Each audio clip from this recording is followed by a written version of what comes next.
자, 우리 이제 또 오늘도 출애굽기 강해 계속해 나갑니다. 오늘도 하나님께서 저희들에게 요절 말씀으로 주신 것, 우리 15절에서 18절까지 24장 우리 같이 읽겠습니다. 모세가 산에 오르매 구름이 산을 가리며 여호와의 영광이 시내산 위에 머무르고 구름이 6일 동안 산을 가리더니 제7일에 여호와께서 구름 가운데서 모세를 부르시니라. 산 위에 여호와의 영광이 이스라엘 자손의 눈에 맹렬한 불같이 보였고 모세는 구름 속으로 들어가서 산 위에 올랐으며 40일 40야를 산에 있으니라. 오늘 말씀의 제목이 바로 여호와의 영광은 이라고 하는 제목입니다. 왜냐하면은 하나님을 믿는다라고 하면서도 우리가 하나님에 대해서 몰라요. 오늘 이제 똑같이 좀 이따 이제 다시 또 자세한 말씀을 나누겠는데 그 말씀 나누기 전에 오늘 이제 24장 우리가 지금 읽은 말씀의 맨 마지막에 뭐가 되어 있었죠? 산 위에 올랐잖아요, 모세가. 그래서 요게 32장에 산에서 이제 내려와요. 근데 그 이제 25장부터 31장까지는 뭐 있냐면은 무슨 뭐 성막을 짓고 그다음에 제사장이 어떻고 의복이 어떻고 이제 이런 그런 이제 그 구약의 하나님 앞에 제사 드리는 그러한 내용들이 쭉 들어가 있어요. 거기는 뭐 우리가 특별히 유의해야 할 내용들이 별로 많지 않아서 이제 다음 주에는 우리가 32장부터 말씀을 다시 나눌 거예요. 그러니까 오늘 24장 거기서 32장 이것이 연결되는 말씀들이니까 이제 다음 주에는 우리 32장부터 35장까지 좀 한번 읽어보시고 와서 같이 말씀을 나누기를 원합니다. 자, 사람들이 보통 생각하는 하나님의 모습 어떤 모습일까요? 우리가 상상이나 할 수 있을까요? 여러분들 집 앞에 개미가 이제 막 가요. 근데 그 개미가 나를 인식을 할까요? 너무 커서 모르는 거예요. 우리가 막대기나 그걸 개미로 갑자기 콱 찍어서 죽였다고 하면 보십시다. 그리고 그냥 벼락 맞는 거예요. 아무 생각도 못하고 있다가 그냥 갑자기 죽는 거야. 이것처럼요. 우리 자신보다 크면은 우리는 그걸 인식을 못해요. 근데 하나님은 어떤 존재입니까? 세상 모든 만물을 창조하신 분이에요. 제가 이제 어떤 우주에 관한 뉴스를 이렇게 보다 보니까 우리가 은하계가 굉장히 크다 그러잖아요. 근데 그 은하계 안에도 태양계는 아주 작은 거야. 근데 은하계가 수천만 개가 있대요, 우주 가운데에. 네? 그런데 그 중에서 하나인 은하계에 또 우리가 살고 있는 태양계, 수금지와 목도 천의 명 이렇게 돌아가는 거, 네? 별들. 그 중에서도 어떤 조그만 하나 별이 지구고, 지구 가운데에서 우리가 팍팍, 그 개미보다 더 작은 존재로서 살고 있는 게 바로 누구? 우리의 모습이라고요. 그러니까 하나님을 우리가 어떻다라고 이야기하는 것 자체가 이건 말이 안 되는 거야. 그렇죠? 근데 제가 왜 이런 얘기를 들었냐면은 제가 이제 한국에 있는 그 유명한 목사라는 분들 설교를 듣다 보면요. 아주 가소로운 얘기들을 아주 서슴지 않게 맨날 얘기하는 사람이 있어요. 한국에 요즘 전모라고 하는 목사님 있잖아요. 요즘은 쭉 들어갔대. 예? 정권 바뀌고 나서는. 근데 그분이 한 얘기가 아주 유명한 얘기가 있죠. 하나님 까불지 말래요. 자기 말 안 들으면 자기한테 죽는데 이게 목사라는 자의 입에서 나올 수 있는 얘기예요. 그 얘기는 뭐냐면 그 사람은 하나님에 대해서 아무것도 모르는 사람이야. 그런데 하나님을 믿는다? 거기다 목사다? 이건 다 거짓말이에요. 그 다음에 그 장로교의 가장 큰 천호동 그쪽에 있는 그 김모라고 하는 목사님 설교하면서 하나님은 무조건 자기가 얘기하는 건 다 듣게 돼 있대요. 그렇다고 내가 누구를 고쳐주고 내가 어쩌고 전부 그런 가짜 목사들의 설교 가운데 가장 많이 나오는 말이 내가예요, 내가. 근데 우리 성경에 나오는 하나님의 종들의 이야기를 들어보면은 내가라는 말이 있어요, 없어요? 이 출애굽기에서 한번 나옵니다. 모세가 나중에 이제 그 말씀 나올 적에 그게 언제냐 하면은 하나님께서 이스라엘 백성들이 물이 없다고 막 원망하고 그러니까 하나님께서 뭐라고 말씀하셨냐면 반석을 명하여 물이 나게 하라 그러셨어. 근데 모세가 지팡이를 짚고 그 반석을 2번 때리면서 내가 너희에게 얼마나 더 해야 되느냐고 자기 이름을 팔았단 말이에요. 그게 하나님 앞에는 큰 죄가 되는 거예요. 그래서 그것 때문에 모세가 가나안 땅에 못 들어가요. 예? 이 정도로 사실 그것이 큰 하나님 앞에 큰 죄인데 목사라는 사람들이 떳떳하면 내가 자기가 어떤 기적과 능력으로 사람들을 고치고 뭐 어떻게 한다고 칩시다. 근데 자기 능력이에요 그게? 아니에요. 그럼 내가 라고 하는 사람은 하나님 믿는 거예요 아니에요? 안 믿는 거예요. 하나님이 그 사람을 믿는 거야. 자기가 하나님 위에 있다라고 은연중에 사람들에게 이야기를 하면서 자기를 우상화시키는 거예요. 이런 것들이 바로 어디서부터 오는 거예요? 하나님이 누구신가를 모르기 때문에 하나님의 위엄이 과연 어느 정도인지를 깨닫지 못하기 때문에 이런 것들이 나오는 거예요. 우리 20장, 21장에 그런 얘기가 나왔죠. 하나님께서 모세와 장로들과 백성들을 딱 불러서 이야기를 하시면서 하나님이 그 구름 가운데에 엄청난 위엄으로 말씀을 하시니까 백성들이 모세에게 뭐라 그랬어요? 하나님이 우리에게 직접 말씀하시지 않도록 해달래. 너무 무서우니까. 그 하나님의 위엄이 오늘도 우리가 읽은 말씀 뭐라고 되어 있어요? 하나님의 위엄이 뭐처럼 보였어요? 구름 가운데에서 말씀을 하시는데 맹렬한 불 같은 것이 우리 하나님은 우리가 상상할 수 없는 그런 분이란 말이에요. 그래서 오늘은 우리가 하나님이 과연 어떤 분이신가 이 세상에 과연 하나님을 본 사람이 있느냐 이 모세조차도 이제 우리가 조금 이따가 34장 5장 이렇게 해 나갈 적에 모세가 하나님을 보고 싶어가지고 막 간청을 해. 근데도 못 보여주셔 우리 하나님은. 왜? 죄가 있는 자를 직접 하나님을 보게 되면 죽게 돼 있기 때문에 소멸될 수밖에 없기 때문에 그 뒤 옷자락 조금만 보여주시는 모습으로 자기 자신을 나타내신다고요. 이게 우리 하나님의 실체란 말이에요.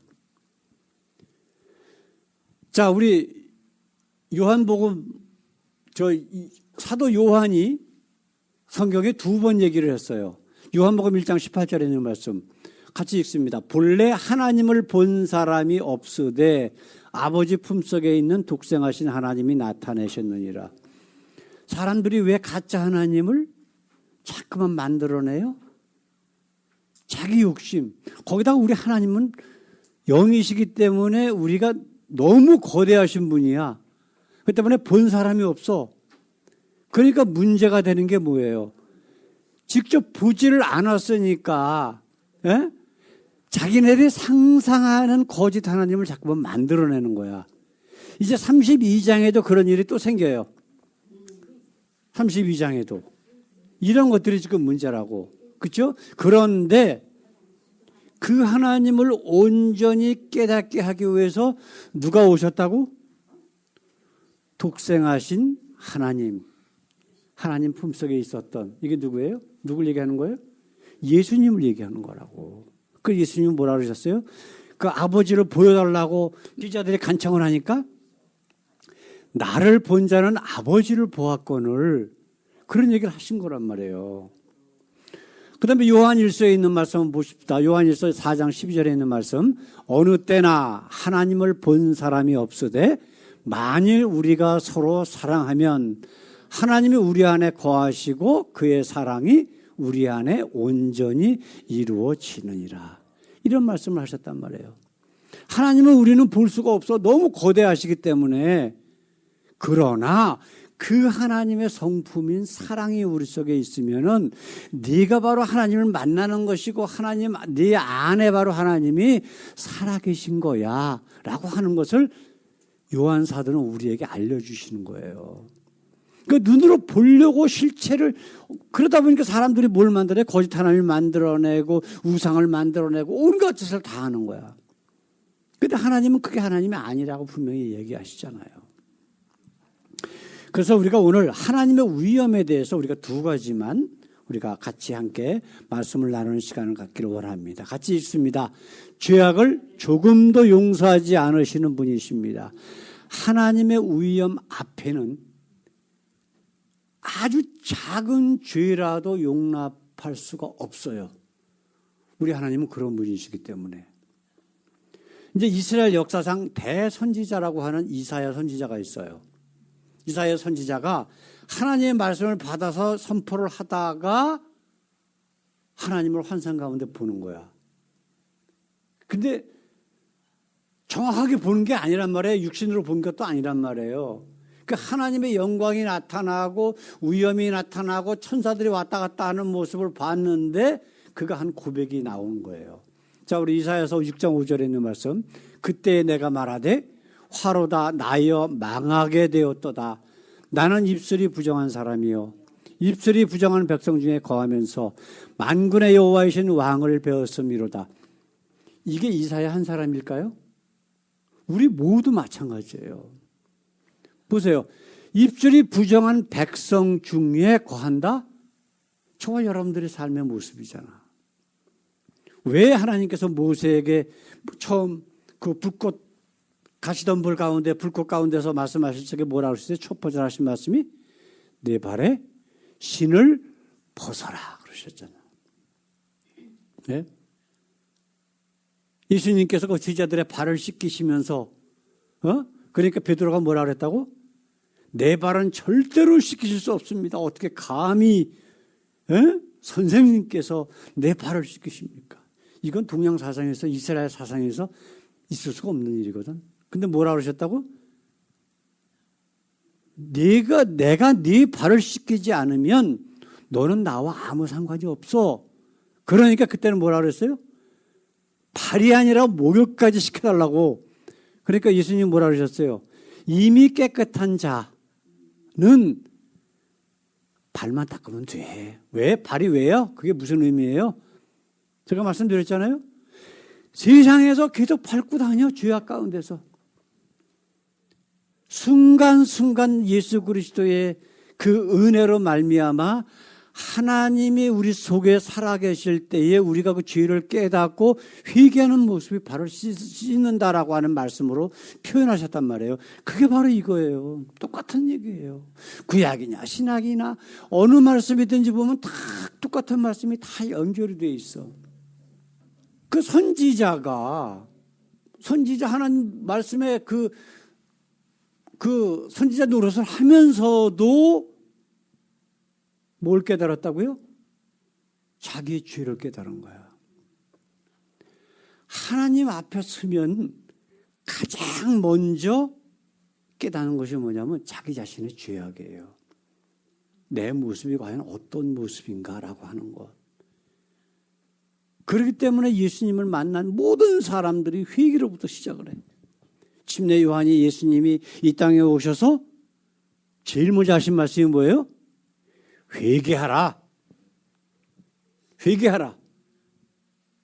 하나님의 나라가 내 옆에 있다. 가까이 와 있다. 오고 있다가 아니고 가까이 와 있어. 내 옆에 있어. 너는 마음문을 열고 그 예수님만 영접하면 하나님의 나라가 바로 네 거야. 그 얘기를 하고 계신단 말이에요. 성경에서. 근데 세상 사람들은 그게 문제가 아니야. 나는 이 땅에서 잘 먹고 잘 살고 싶어. 네? 그러니까 목사라는 자들도 뭐 예수 믿으면은 목사한테 잘하면 뭐가 교회 충성하면 너 잘 먹고 잘 살고 부자 되고 병도 안 걸리고 맨 이런 사기를 치는 교회가 대형 교회들이란 말이에요. 왜 대형 교회가 됐어요? 그게 그 사람들의 마음에 딱 맞거든. 네? 그런 걸 보고 뭐라 그래요? 예수님께서 소경이 소경을 인도해서 지옥으로 빠진대. 아주 얼마나 정확한 말씀들을 예수님께서 성경에 기록해 놓으셨는지 몰라요. 그런데도 그게 좋다고 그걸로 가. 예? 성경 한 번만 제대로 읽어봤어도 다 깨달을 수 있는 이야기를, 이런 것들이 바로 우리가 얼마나 어리석은가라고 하는 거예요. 사도 바울은 어때요? 지금 목사라고 하는 사람들, 그런 사람들보다 사도 바울이 믿음이 없는 사람이에요? 능력이 없는 사람이에요? 아니에요. 예수님이 직접 만나서 이방인의 사도로 사역을 주신 사람이야. 그래서 3년 반 동안 아라비아 반도로 데려가서 성령께서 성경 전체를 다시 한번 돌아보게 하시고, 그 유대교의 전통에서 배웠던 그 성경의 의미가 그 의미가 아니라 지금 저와 여러분들이 나누는 바로 그 하나님의 진짜 의미를 깨닫고 나서 안디옥 교회를 통해서 사역을 시작을 하시잖아요. 근데 그분이 목이 잘려 죽을 때까지 사역을 감당하면서 시시때때로 한 얘기가 뭐예요? 나는 죄인 중에 괴수다. 비록 하나님의 일을 하고 있지만 자기도 입술이 패역한 자야. 거기다 자기는 또 원죄가 또 있잖아. 뭐가 있어요? 예수님을 핍박했던 거. 그냥 안 믿은 정도가 아니잖아요.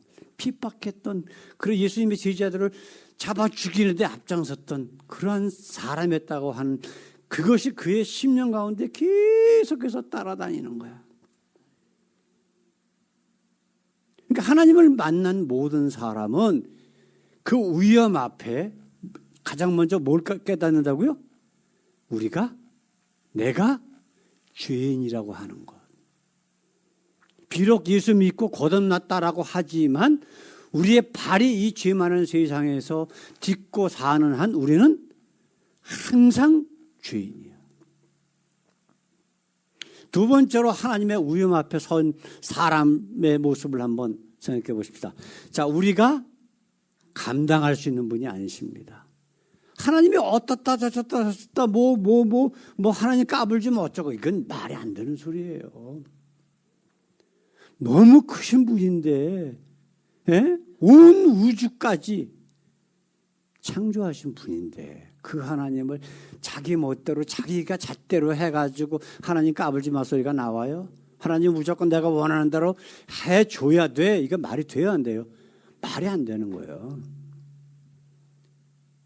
죄악 중에서도 아주 가장 큰 죄악을 저지르고 있는 것들이 바로 그러한 모습들이란 말이에요. 예수님께서 유일하게 믿음을 칭찬한 인물이 딱 하나 나와요, 성경에. 누굴까요? 이스라엘 중에도 이만한 믿음을 보지 못하였다라고 했던 인물이 나오죠. 평상시에 공부 좀 하시라니까, 성경 공부 좀. 백부장이에요, 백부장. 그죠? 근데 그 백부장이 이스라엘 사람이에요, 아니에요? 아니요. 백부장이라고 하는 말은 로마 군대의 백부장이라고 하는 얘기예요. 예? 로마 군대에서 파견돼서 나온 그 장교 백부장은 로마 사람이지 이스라엘 사람이 아니에요. 그런데 어떤 일이 벌어졌어요? 그 사람과 예수님과의 관계에 아주 굉장히 사랑이 있는 사람이야. 자기 집에 있는 노예가 병이 걸렸단 말이에요. 그런데 사람을 보내갖고, 아마 이스라엘 장로들이나 뭐 그쯤 됐겠죠. 백부장 정도면 권력이 있는 거니까. 박정희가 쿠데타 일으켜가지고 막 도지사, 뭐 시장 이런 사람들을요, 그저 밥풀떼기 2개 그 정도 보냈어요. 밥풀떼기가 뭐예요? 2개가 중위. 소위 중위 같은 것들을 시장, 뭐 도지사 이런 걸로 내려보냈다고요. 군대가 권력을 잡으면 그래요. 근데 백부장 정도인데 그 이스라엘에 많은 큰 권력이 있던 사람이야.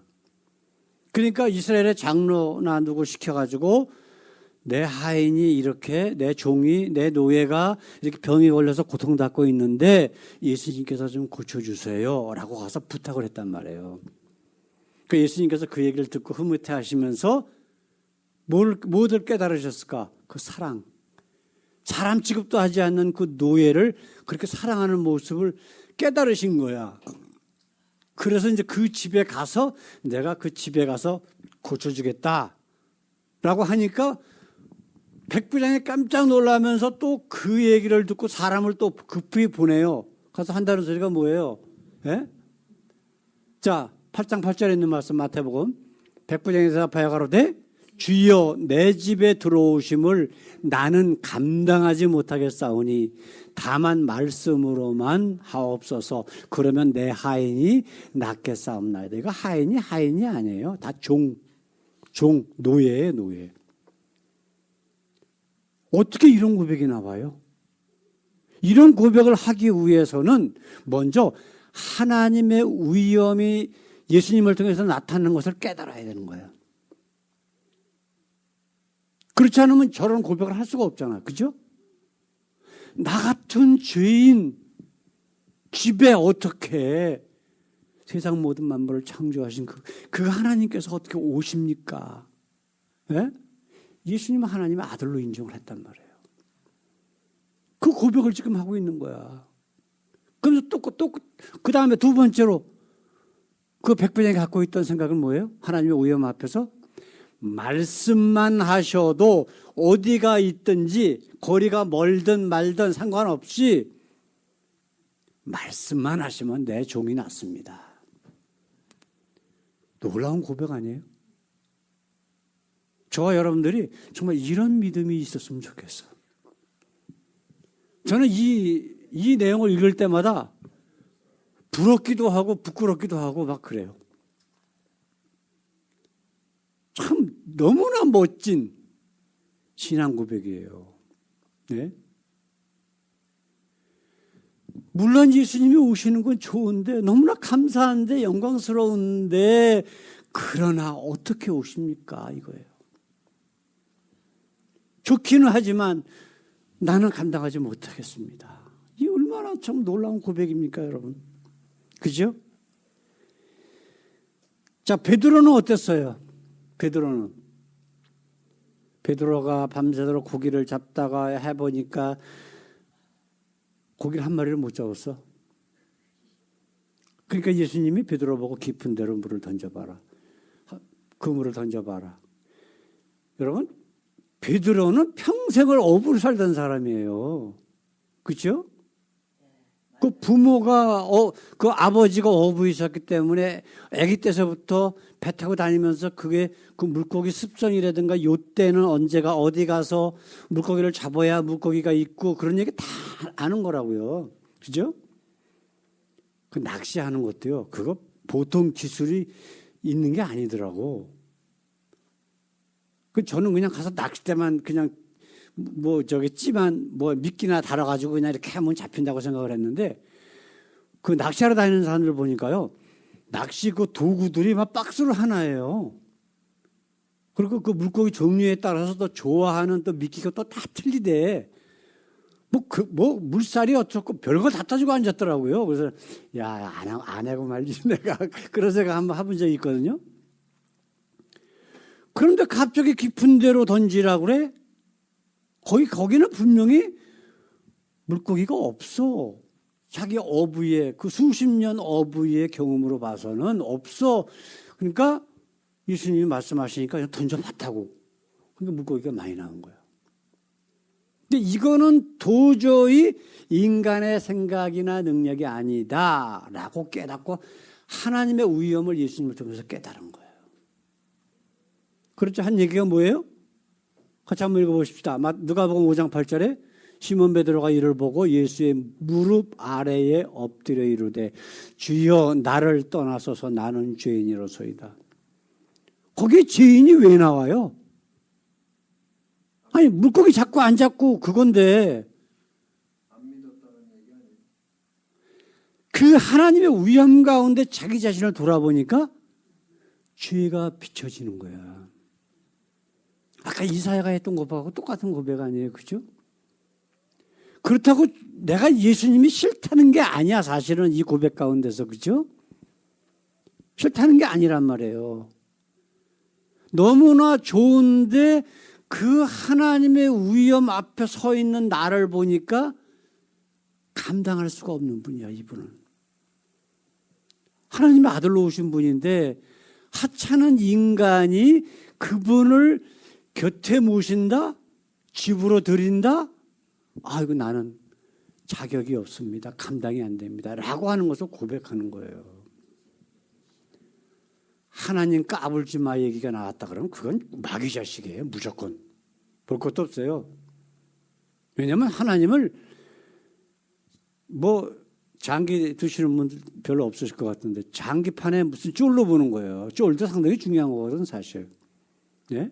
하나님을 그렇게 아는 자가 어떻게 하나님 믿는 거라고 이야기할 수가 있어요. 그런 사람이 거기다가 또 목사다? 기독교 지도자다? 말이 안 되는 거예요. 하나님 만난 사람은 누구든지 자기 자신이 먼저 뭘 깨달아요? 자기가 죄인인 것을 깨닫고 그 앞에서 엎드릴 수밖에 없어요. 그다음 두 번째로 나타나는 반응이 바로 나는 감당치 못하겠습니다. 좋은데 그러나 나는 하나님을, 예수님을 감당하지 못하겠습니다. 라고 하는 겸손의 고백이 나와야 되는 거예요.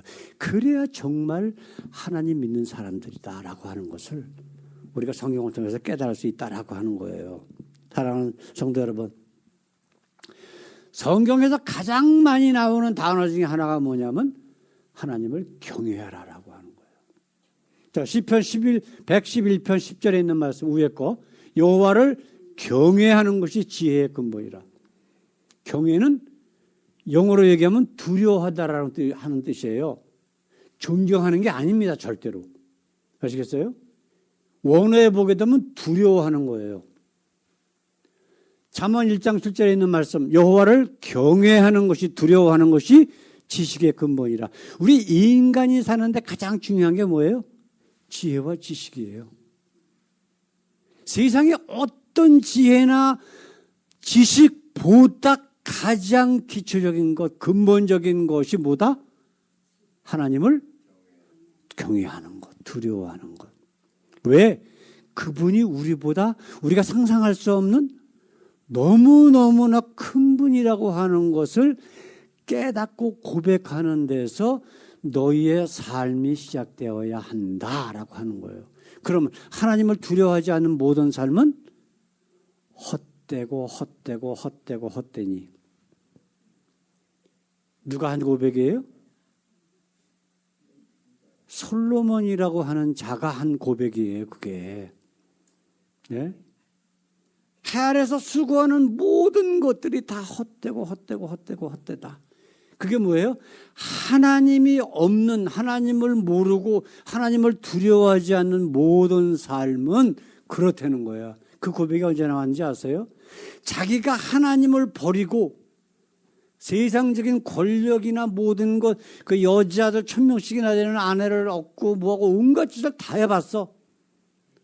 그런데 지나고 났더니 그게 다 헛된 것이었구나라고 하는 것을 고백하는 것이 바로 그 고백이란 말이에요. 저와 여러분들은 우리 하나님을 온전히 깨달아야 돼요. 그래서 그분의 그 위엄을 인정하는 데서 우리 믿음은 출발하는 거다라고 하는 것이에요. 자, 그러면 하나님을 왜 두려워해야 된다고?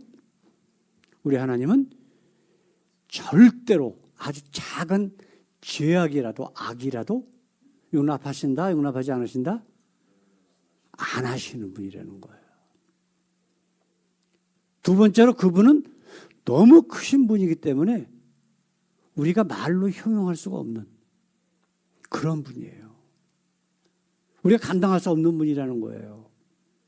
그러나 감사한 것은 그럼에도 불구하고 우리 같은 죄인들을 위해서 예수님을 통해서 이 땅에 오셔서 우리에게 하신 말씀이 있잖아요.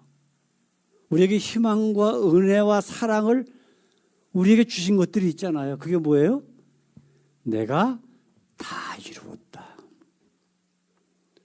우리가 어떤 존재인가 어떤 죄인 것을 깨닫고 그 안에 엎드리는 모든 사람은 누구든지 요한복음 3장 16절에 있는 말씀 같이 한번 외워볼까요? 하나님이 세상을 이처럼 사랑하사 독생자를 주셨으니 이는 저를 믿는 자마다 멸망치 않고 영생을 얻게 하려 하십니다. 그분의 위엄 앞에 엎드려 우리의 죄를 고백하고 하나님이 정말 나에게 어떤 분이신가를 고백하는 모든 사람들을 다 품어주시는 거예요. 이건 세상에서 기독교라고 이름 붙여놓은 대부분의 장로교의 교리나 아니면 감리교의 교리나 천주교의 교리나 이런 건 다 거짓말이에요. 다. 그건 다 거짓말이에요. 성경에 그런 말씀이 하나도 없잖아. 우리 하나님은 누구든지 아시겠어요? 죄를 고백하는 누구든지 용서받고 하나님의 자녀를 품어주시겠다고 영원한 하나님의 나라를 주시겠다고 약속하신 바로 그분이란 말이에요. 그분만이 나의 길이요 진리요 생명이심을 깨닫고 우리 좀 더 하나님이 기뻐하시는 모습으로 살기를 원합니다. 그래서 우리가 하나님이 뵐 때에 하나님께서 우리를 꼭 품어주시고 사랑하는 내 아들아 내 딸아 하면서 품어주시는 그날만 바라보고 삽시다. 영원한 하나님의 나라만 바라보며 사는 저와 여러분들 되시길 바랍니다. 기도하겠습니다. 우리 하나님 감사합니다. 오늘도 이렇게 하나님의 위엄에 대해서 하나님이 누구신가 어떤 분이신가 나는 어떤 존재인가를 말씀을 통해서 다시 한번 돌아보았습니다. 하나님 앞으로 남은 모든 세월 동안 정말 그 사랑이신 우리 하나님을 우리의 삶 중심에 두고 하나님이 기뻐하시는 모습이 무엇일까 날마다 질문하고 또한 얻은 답대로 그 말씀대로 살 수 있는 저희들 되게 하셔서 하나님이 기뻐하시는 모습으로 아버지 우리가 인생을 살아나갈 수 있도록 인도하여 주시옵소서. 감사하며 예수님의 이름으로 기도드렸습니다. 아멘.